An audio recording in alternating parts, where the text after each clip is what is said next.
É mais ou menos aquela pessoa que se virou muito na vida, desde cedo, e na idade adulta ela é muito resiliente. Dificilmente alguma coisa abala ela. Acordei bravo e fui dormir feliz. Sou bipolar? Não.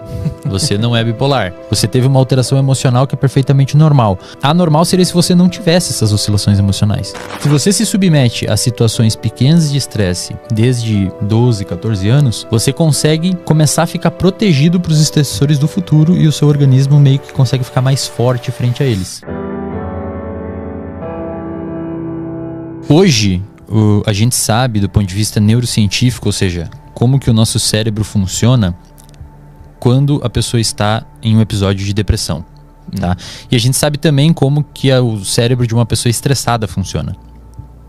E hoje a gente descobriu, isso já é muito bem caracterizado na literatura científica, nos artigos científicos, em revistas científicas, que uma pessoa com depressão, o organismo dela e o cérebro dela reage de forma quimicamente muito semelhante a uma pessoa que está em estresse crônico. Ou seja, uma pessoa...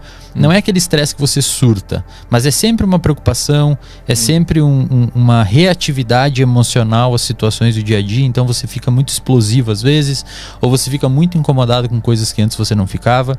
Esse padrão de comportamento, hoje, é o principal... Isso aqui muita gente não sabe, mas o estresse hoje é o principal fator de risco para o desenvolvimento de depressão. Porque ele fica vindo tipo em doses pequenininhas? Exatamente. Não tão pequenas, porque em doses pequenas ele é protetor. Foi o que eu vi no meu mestrado. O que eu fiz? Eu induzi estresse em laboratório. Eu trabalho com modelo animal, esses organismos desenvolvem depressão ou alguma coisa muito parecida com depressão, porque eles não falam, então não tem como a gente saber se é realmente depressão. Isso, mas é uma são coisa... ratos? São ratos, modelos animais. Só para deixar claro, a gente passa por todo um comitê de ética em uso animal, é tudo bem regulamentado lá pela federal. A gente vê que esses animais desenvolvem um fenótipo de depressão, ou seja, um comportamento tipo depressivo. E quando você vê o cérebro desses animais, é muito parecido com o que acontece em cérebro de pessoas com depressão. Então existe uma translação muito bacana, é muito parecido realmente. Então a gente vê primeiro que o estresse leva os animais, o estresse crônico leva os animais a desenvolver depressão. E eu mostrei, outros pesquisadores já mostraram, eu também repliquei esses dados no meu mestrado, que se você submeter esses animais estressados ao enriquecimento ambiental, o que é isso? Você oferecer exercício físico para esse animal, você colocar Lego, caixinhas para eles fazerem casinhas, um ambiente um pouco mais enriquecido em estímulos, esse enriquecimento ambiental previne o desenvolvimento de depressão nesses animais. E aí você me pergunta, mas como que previne? O que acontece? É por várias vias. Mas o principal ponto que os pesquisadores argumentam é que quando você oferece um ambiente um pouco mais complexo para um organismo viver, e agora vamos pensar em humanos, tá?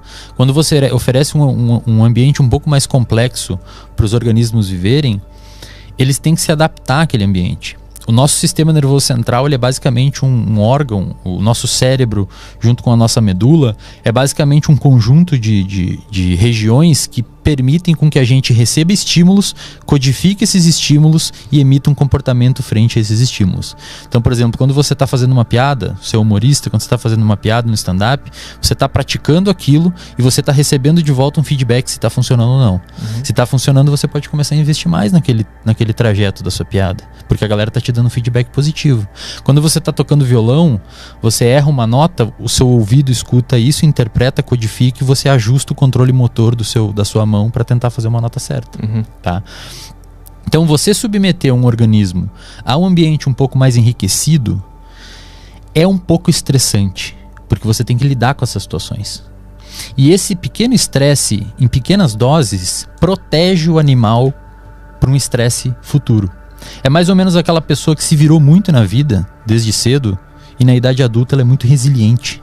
Dificilmente alguma coisa abala ela. Então, os pesquisadores chamam isso de inoculação ao estresse. Inoculação é um processo que ocorre, por exemplo, quando você faz uma vacina. Você inocula o vírus e injeta ele em você para que seu corpo não seja afetado pelo vírus. Com o estresse acontece a mesma coisa. Se você se submete a situações pequenas de estresse, desde ali, depois dos, 12, 14 anos, você consegue começar a ficar protegido para os estressores do futuro e o seu organismo meio que consegue ficar mais forte frente a eles. E foi o que eu mostrei. Eu mostrei então que se você protege os animais com pequenas doses de estresse antes, um estressor futuro é incapaz de gerar depressão nesses animais. Mesmo que seja um estresse muito potente? Mesmo que seja um estresse muito potente. Inclusive, quando eu fui publicar meu artigo, foi uma das críticas dos revisores. Quando você vai publicar um artigo científico, você manda para uma revista científica e outros profissionais da área da ciência avaliam o seu artigo e descem o pau nele. Fala isso aqui, por que isso? Por que isso? Por que isso? Por que isso? E os caras falaram para mim isso. Eles falaram, por que você usou um estresse tão grande? E aí eu tive que responder o cara, expliquei para ele o porquê, fiz toda uma carta-resposta. O artigo foi aceito, está publicado hoje, depois eu posso deixar aí nos comentários do vídeo. E a gente mostrou então que se você submete ou você enriquece o seu ambiente, a chance de você desenvolver uma depressão por meio do estresse é menor. E isso a gente pode translacionar hoje para a pandemia. A pandemia é um estressor muito grande. Então aquelas pessoas que, por exemplo, já lidaram muito antes com viver sozinhas, que nunca foram tão dependentes de contato social, hoje podem estar protegidas. Tipo assim, eu tenho essa porcaria, eu não sei se é depressão, o que é, eu tenho muita tristeza de vez em quando. Só que como exercício, eu faço academia, treino, como direitinho. De vez em quando vem essa merda e eu não sei de onde vem. E aí eu começo a parar de treinar. Então eu não sei o que vem primeiro, se é eu parei de treinar e aí a depressão veio, ou a depressão veio e eu parei de treinar. Entendeu? Eu nunca sei onde é que tá a origem do negócio. Assim, oscilações emocionais, isso é importante diferenciar, tá? Deixa eu diferenciar para você. Oscilações emocionais, elas podem ocorrer por um estímulo externo ou interno. Por exemplo, você tá chegando aqui no estúdio e alguém bate no seu carro. Um estímulo externo. Você fica pistola. Aí você fica bravo, você fica irritado, fica agressivo, ocorre uma série de liberação de hormônios, uma série de liberação de neurotransmissores no seu cérebro, a gente pode falar depois, que faz você ter uma sensação de irritabilidade e acaba se tornando uma pessoa agressiva naquele momento, com você ou com a pessoa que fez isso. Isso é uma oscilação emocional. Ou seja, a oscilação emocional, e pode ser por um estímulo interno. Você está sentado aqui agora me entrevistando e vê um pensamento, uma coisa que aconteceu na sua vida lá atrás, ou um problema que você tem futuro, e você fica triste, fica borocochô, fica para baixo. Então, uma oscilação emocional é uma oscilação pontual que ocorre devido a um estímulo interno ou externo perceptível. Esse pensamento, só pra gente não avançar ainda, esse pensamento que vem do nada, ele vem do nada? Que porra é essa? A gente chama de pensamentos automáticos ou intrusivos, que são pensamentos que surgem na sua cabeça devido a crenças que você tem. A psicologia cognitiva comportamental, que é a linha teórica que eu trabalho, ela trabalha com a ideia de que o nosso comportamento e as nossas emoções são regidos por crenças centrais. Não são limitantes, crenças limitantes é um termo incorreto, são crenças centrais que a gente desenvolve durante a nossa vida e a gente não sabe direito aonde a gente desenvolveu e por que a gente desenvolveu, é devido a uma série de construções, de comportamentos que a gente teve. E essas crenças, geralmente a gente não tem muito acesso a elas. A terapia, ela consegue acessar. Às vezes o paciente, ele não manifesta verbalmente a crença. Por exemplo, pacientes com depressão, quando você vai tratar, geralmente tem uma crença de incapacidade ou insuficiência. Ele acredita fortemente que ele é incapaz e insuficiente. E ele acredita em relação a ele, em relação aos outros e em relação ao futuro. Essa tríplice. Essa crença que ele tem, que dificilmente ele verbaliza, eu sou uma pessoa incapaz, eu sou uma pessoa insuficiente. Essa crença, ela gera um padrão de pensamentos automáticos. Então a crença, geralmente ele não tem acesso. A crença, ela se manifesta em pensamentos automáticos. Por exemplo, um pensamento automático de uma pessoa que tem depressão e tem a crença de insuficiência: eu não vou conseguir fazer isso, eu não vou conseguir fazer essa faculdade, eu não vou conseguir fazer academia, eu sou péssimo, as pessoas não gostam de mim, eu não vou me dar bem pro futuro. Perceba que todos esses pensamentos têm a ver com a crença. É como se a crença fosse uma semente e esses pensamentos saem dessa sementinha. E aí você tem que fazer um processo de psicoterapia para entender quais são os pensamentos automáticos que você tem, porque são esses pensamentos automáticos que levam você a ter uma modificação emocional. Então você me pergunta, o que vem primeiro? Vem o comportamento ou vem os pensamentos? Os pensamentos. Você tem um pensamento, esse seu pensamento determina o seu estado emocional. Então se você pensa, cara, o podcast tá ruim, não tô mandando mal, você se sente mal, obviamente, com esse pensamento, e esse pensamento leva você a ter um comportamento. Essa emoção que você teve de ter se sentido mal devido a esse fluxo de pensamento, leva você a ter um comportamento letárgico, de ficar mais na sua, de não fazer as coisas. Vontade de dormir pra sempre. Exatamente. Então, assim, isso, Arthur, se você tem outros fatores de risco, se você é uma pessoa... por exemplo, sei lá, usa droga, tem relações interpessoais péssimas e tóxicas, uma pessoa que fica ainda mais alimentando esse tipo de crença que você tem, que você é incapaz e que você não vai conseguir. Realmente, cara, o podcast tá horrível mesmo, acho que é melhor. Cara, você se afunda. Só que aí que mora o segredo. Essa crença, na maioria das vezes, ela é disfuncional. Ou seja, ela não tem base na realidade. Eu já atendi pacientes com depressão que têm crenças de incapacidade, que estavam fazendo residência em medicina, que estavam administrando empresas de mais de 100 funcionários. Como é que uma pessoa dessa vai ser incapaz? Ela pode não se dar bem em um aspecto da vida dela, mas não é uma pessoa incapaz. Pô, construir uma empresa de 100 funcionários, velho. Assim, esse cara especificamente, ele enxerga a empresa, ele vê que ele consegue mandar bem nas 100 pessoas ali, ele gerencia tudo, mas ele acha que aquilo ali tá por um fio de ser descoberto que ele tá mandando mal, na verdade. Exato. É isso, né? Também. E a crença, ela é uma situação que ela se liga e desliga. Então, na terapia, a gente monitora a atividade da crença. Então, você vê que o paciente, às vezes, está com... Ele relata, você faz uma educação do paciente, explica para ele. Isso que a gente está falando aqui, você explica tudo em terapia para o paciente. Tem a crença, desenha, eu tenho os slides que eu mostro para o paciente e tal, para ele entender essa dinâmica.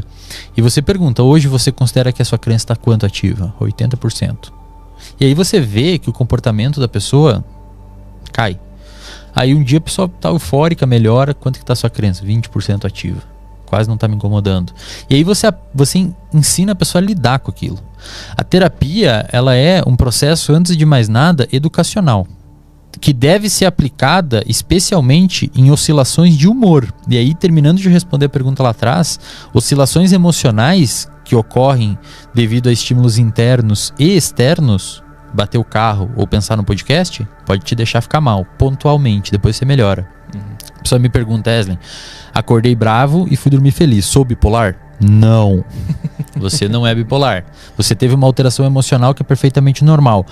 Anormal seria se você não tivesse essas oscilações emocionais. Você acorda mal, às vezes você acorda mal, você vai dormir mal, fica bem de meio-dia, enfim, qualquer coisa assim.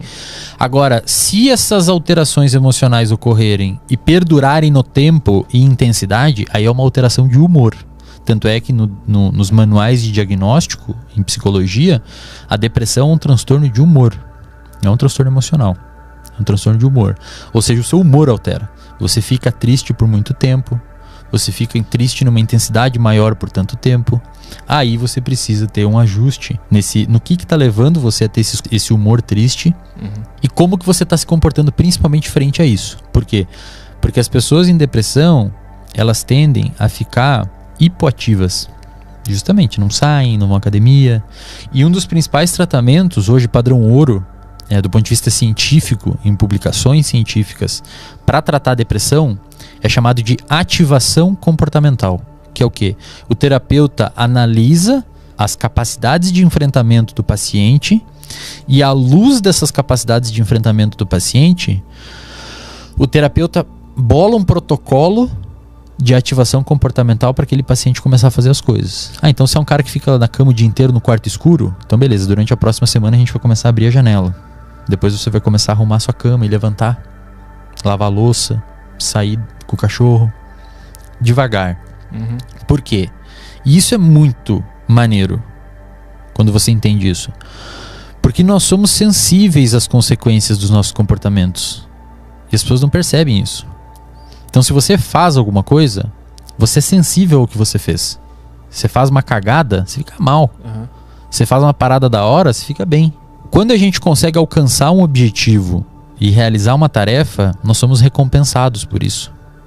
E o paciente que está em depressão, ele se coloca em situações que não o recompensam e, por outro lado, se coloca em situações que deixam ele para baixo. Se você pegar uma pessoa do ponto de vista de saúde mental saudável hoje e deixar ela 2 dias num quarto escuro, a pessoa vai ficar triste. E a pessoa com depressão às vezes faz isso. Então, assim, ela tá num lugar que naturalmente vai deixá-la triste. Por isso que é curioso saber se a depressão especificamente ela é causada primeiro porque o cara tá se alimentando mal, se ele tá num quarto escuro, ou se ele come mal porque ele tá com depressão. A depressão é uma doença multifatorial. Primeiro, antes de mais nada, se você tem um irmão gêmeo que tem depressão, um gêmeo idêntico, do ponto de vista genético, você tem algo aí na ordem de 20% de ter depressão, de desenvolver. Outros transtornos são mais. Se você tem um irmão gêmeo que tem autismo, você tem 90% de chance de ter. Então você praticamente vai ter, se você tem um irmão gêmeo idêntico. Se você tem um irmão gêmeo idêntico que tem transtorno bipolar, você tem 70% de chance de ter. Se for um irmão normal, essa chance cai bastante. Então, primeiro, existe um fator genético na depressão. Então, se você tem familiares com depressão e tudo mais, você tem uma chance de desenvolver. A população geral, eu não sei se você tem noção desse dado, mas é muito interessante. Às vezes acho que é porque depressão é aquela pessoa que não toma banho, que não escova o dente, sabe? E, cara, eu postei no meu Instagram esses tempos uma foto do Chester. Do ex-vocalista do Linkin Park. 40 horas antes dele se suicidar, o cara tava rindo na praia. Ele conseguia fazer as coisas dele do dia a dia, ele conseguia ir em reuniões, ele conseguia falar com a família, ele conseguia rir, mas tinha depressão. E aí a depressão, em algum momento, as capacidades de enfrentamento dele diminuíram e ele cometeu um suicídio. Então, depressão, muitas vezes você passa no mercado por pessoas que estão com depressão. A pessoa tá fazendo compra, a pessoa tá fazendo as coisas. Não é aquele estereótipo de filme que a pessoa fica extremamente desarrumada, mal. Essa é uma depressão severa. Então é verdade isso de você passar por pessoas com depressão, que todo mundo que está assistindo aqui tem 10% de chance de desenvolver depressão em algum momento da vida. É bem alta a incidência de depressão no planeta. Você tem 10% de chance a qualquer momento da vida ter depressão. Independentemente do que acontecer na tua vida? Na verdade, as situações que acontecerem na tua vida podem diminuir ou aumentar essa chance. Por base, então, o ser humano tem 10%. A média é 10%. Entendi. Se você pegar a população geral. Mas se você é um cara que se exercita, se alimenta bem, tem uma boa rede de amigos, uma relação boa com alguém, uma pessoa que você confia, uma pessoa que você conversa, uma pessoa que você compartilha, tem um animal de estimação. Tem estudos que mostram que animal de estimação, pets, são extremamente antidepressivos, te protegem contra a depressão. Porque se você dorme bem, imagina que a sua saúde mental é um copo d'água e existe uma torneira em cima do copo d'água e um furinho embaixo. O furinho embaixo são os fatores protetores e a torneira em cima são os fatores de risco. Então, quando o copo transbordar, você desenvolve depressão. Se em algum momento a torneira abrir demais e o furinho continuar pequeno, vai transbordar. Ou seja, se os fatores de risco aumentar em relação aos protetores, você pode desenvolver depressão. A pandemia meio que quebrou o cano da torneira ali e despencou a água dentro do copo. A pandemia é um fator altamente estressor para a saúde mental. Tu teve aumento em casos, tipo, muita gente procurando? Muito. Fora do comum do que vinha antes da pandemia. Fora do comum, a intensidade dos sintomas, a intensidade do medo. O nosso cérebro, ele não lida muito bem com incertezas. Se eu colocar você num laboratório e colocar você numa situação incerta e medir o seu cortisol, que é o hormônio do estresse na sua saliva, vai estar alto. Você não lida bem com incerteza. O nosso cérebro gosta de padrão. A gente vai fazer o podcast segunda, quarta e sexta. Isso me deixa calmo. Ah, não, mas a gente vai fazer nessa semana tal dia e na semana que vem tal dia. Sabe, até eu não saber que dia vai ser, eu fico meio assim, pô, e aí, como é que eu vou fazer? E a pandemia gerou uma incerteza bizarra, do ponto de vista financeiro. Adolescentes, a maioria dos transtornos mentais, eles aparecem no final da adolescência e início da idade adulta, porque é um período de extrema incerteza. E então a depressão é um transtorno multifatorial que tem influência genética e ambiental.